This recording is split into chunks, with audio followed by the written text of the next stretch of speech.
ராக்கெட்டை விட படு வேகத்தில் தங்கத்தின் விலை ஏறிக்கொண்டே போகிறது. 1 கிராம் தங்கத்தின் விலை 2000 ரூபாய்.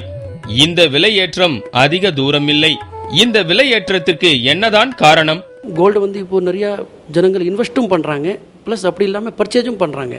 பர்ச்சேஜ்னா மேரேஜ் சீசன் இருக்கு, அதனால கொஞ்சம் டிமாண்ட் இருக்கு. பட் அது ஃபிசிக்கலாக பார்த்தீங்கன்னா அவ்வளோ டிமாண்ட் இல்லை. எல்லாமே கண்ட்ரிஸ் பேப்பர் கோல்டுன்னு சொல்லுவாங்க. எப்படின்னா எல்லாமே கம்ப்யூட்டரில் ஆன்லைனில் வாங்குவாங்க. அதுக்கு ஃபுல்லாக பேமெண்ட் கூட தேவையில்லை. 1 lakh 2 lakhs கொடுத்துட்டு கிலோவாக புக் பண்ணிக்கலாம். ஃபியூச்சர் பார்த்தீங்கன்னா கோல்டு இன்னும் ஏற தான் செய்யும். ஏன்னா கண்ட்ரிஸ் மற்ற கண்ட்ரிஸ் கூட எல்லாமே கோல்டாகவே இன்வெஸ்ட் பண்ணலாம். டாலர் US டாலர் எந்த அளவுக்கு ஸ்டடி இல்லை. ஸோ எல்லாமே கோல்டில் கன்வெர்ட் ஆகிட்டாங்கன்னா கோல்டு எங்கே போகுமோ சொல்ல முடியாது. ஒரு குண்டுமணி அளவிலாவது தங்கத்தை வாங்கிவிட வேண்டும் என்றுதான் அனைத்து தரப்பினரும் தவித்து வருகின்றனர்.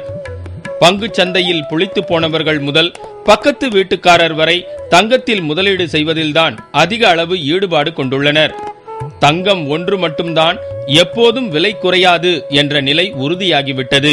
தங்கம் இப்போ ஒரு அத்தியாவசியமான பொருளா இருக்கு, அதனால கண்டிப்பா வாங்கித்தான் ஆகணும்.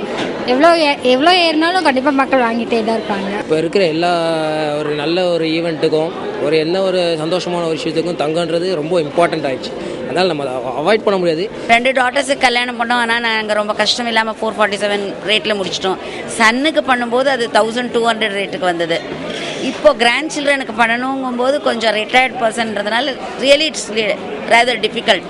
ஆனால் கூட அட்ஜஸ்ட் பண்ணி வாங்கி தானே ஆகணும், செய்கிறது செஞ்சு தானே ஆகணும்.